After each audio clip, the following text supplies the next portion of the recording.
A finales del siglo XIX, después de un largo periodo de aislamiento, las primeras emigraciones masivas se hicieron efectivas en Japón. Esto permitió a sus ciudadanos salir del país legalmente de una forma controlada, facilitando la diáspora japonesa. Todo este proceso fue promovido por la Oficina de Migración Japonesa, la Kaigai Yokai, que incentivó a gran parte de los ciudadanos procedentes del departamento de Fukuoka a participar de las migraciones. A principios del siglo XX, llegaron a Colombia las primeras familias japonesas que venían buscando tierras propicias para el cultivo.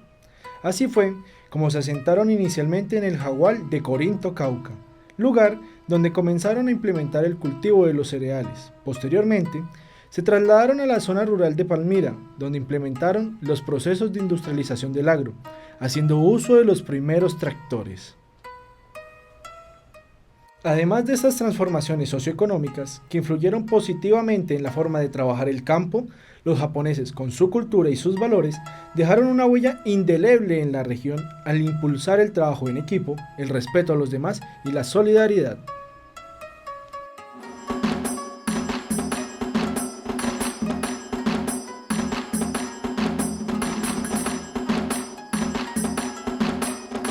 Se empezó con la mecanización en forma de los lotes, de las fincas, que era algo que no se tenía muy arraigado aquí en el valle. Pues con la llegada de los japoneses empiezan la mecanización en forma de los lotes, de los campos. Una cooperativa que se llamaba Saja, que empezó de japoneses, eran sociedad de agricultores japoneses, que era la forma en que los japoneses empezaron a comercializar sus productos. Entonces, pues digamos que todo ese poco de detalles, la gente empezaba a ver que había una diferencia entre la forma de trabajar con los japoneses y la forma en que trabajaban los colombianos. Entonces, por eso adquirieron esa fama de buenos agricultores, ¿no?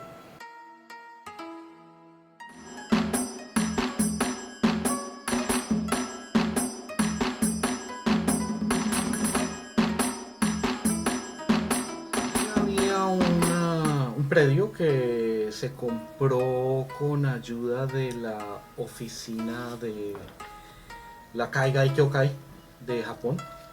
Ellos aportaron el dinero y compraron allí un predio que fue repartido entre los primeros inmigrantes. Bueno, la mayoría se desplazó a Palmira. Por eso, digamos que la colonia japonesa convirtió a Palmira en la que es hoy la capital agrícola de Colombia. Así como Ibagué es la capital musical, pues Palmira es la capital agrícola de Colombia. Tal vez fue debido a la unión de dos factores, creo yo. Uno es el cultivo de la caña de azúcar, que es muy anterior, en 80 o 100 años, a la llegada de la colonia japonesa al municipio de Palmira. Sí. La colonia llega a Palmira en la década de 1930, o sea, cerca del año 40, comienza a desplazarse, digamos, de el Corinto original donde estaba el Jaguar al que llegaron hacia Palmira, porque ellos originalmente venían con la intención de cultivar arroz, pero no fue muy exitoso ese ensayo. Entonces lentamente el cultivo cambió de arroz a frijol. Entonces la colonia se desplazó hacia esta parte, a la parte sur del Valle del Cauca, a cultivar frijol. A ver, yo creo que alrededor de Palmira tenían una combinación de buenas tierras, no tenían, digamos, la presión que tenía ya Cali como ciudad capital del departamento. Entonces en aquella época Palmira estaba todavía un poquito apartada, digamos, y por eso era más fácil acceder a la tierra. que en un principio fue tierra en alquiler, porque había tanta tierra en ese entonces en el Valle del Cauca que era dedicada principalmente al cultivo de la caña y a la ganadería. Había muchísima disponibilidad de tierra, tanta que hubo mucha gente, muchas personas de la colonia a quienes nunca les interesó comprar tierra porque pensaron que toda la vida la tierra iba a estar disponible. Por eso no compraron, porque creyeron que era mejor y era realmente en ese momento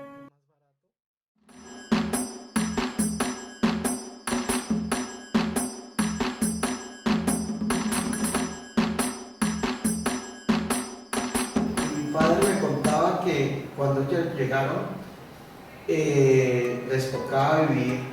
les tocó llegar a hacer finca, es decir, llegaron a unos lotes donde no eran las fincas que conocemos hoy en día, sino que eran matorrales, eran guaduales, eran lotes llenos de caña brava.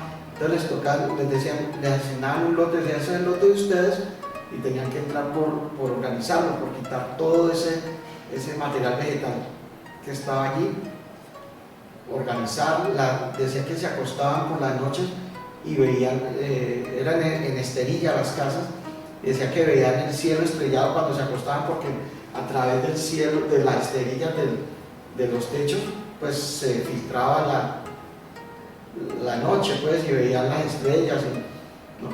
Que les tocaba caminar mucho para llegar a Florida o a Corinto en ese caso, en ese momento, pero que era la vida normal de ellos, es decir, era su vida y trabajar sin mucho. También contaba, por ejemplo, que la abuela, cuando le llevaba el almuerzo a mi abuelo, y él estaba en un tractor, mi abuelo se bajaba al tractor a almorzar y mi abuela se subía al tractor a continuar la labor mientras que el abuelo almorzaba. Un poco de anécdotas pues, de que era trabajo.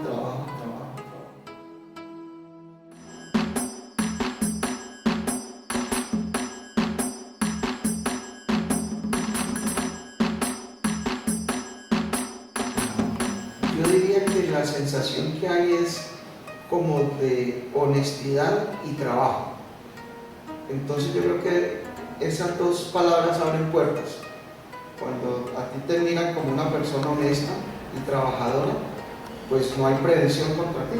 Entonces, digamos que se facilita. Soy hijo de inmigrante japonés de la tercera generación. Actualmente soy vicepresidente de la Asociación Colombiana de Ciencia. ¿Cuántos años tienes tú, Carlos? Tengo 49 años. ¿Y cómo ha sido esa relación con la cultura japonesa en tu vida? Siempre ha sido muy ligada a mi vida. Mi familia siempre ha tratado de mantener las costumbres de todo índole. La culinaria, aquí en la asociación tratamos de mantener todo lo que son las costumbres japonesas, y de hecho por eso hemos tratado de mantener esta asociación para transmitirle a las generaciones todo el legado de lo que es la cultura japonesa.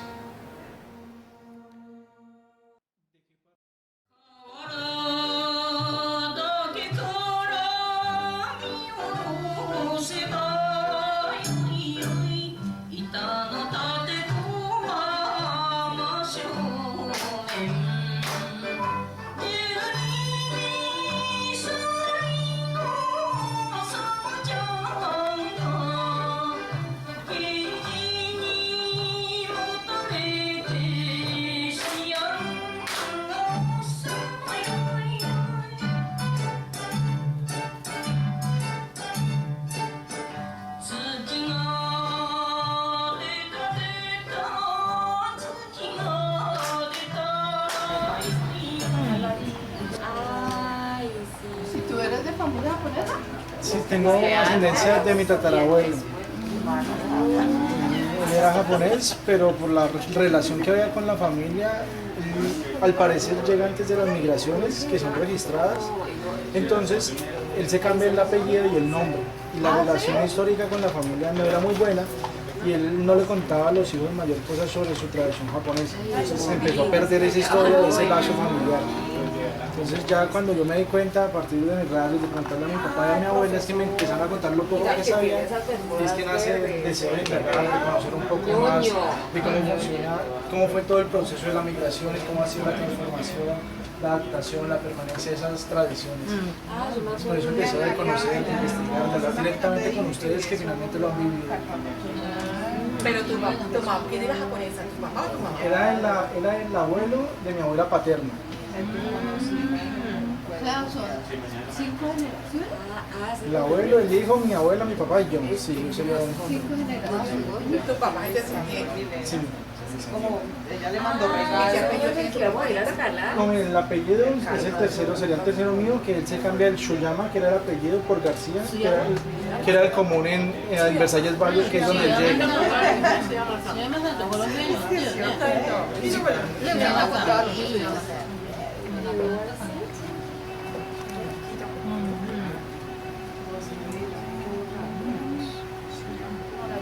Ah, pero entonces tú ya no tienes ningún lazo con... Directo no, porque finalmente la historia se fue perdiendo en la misma familia.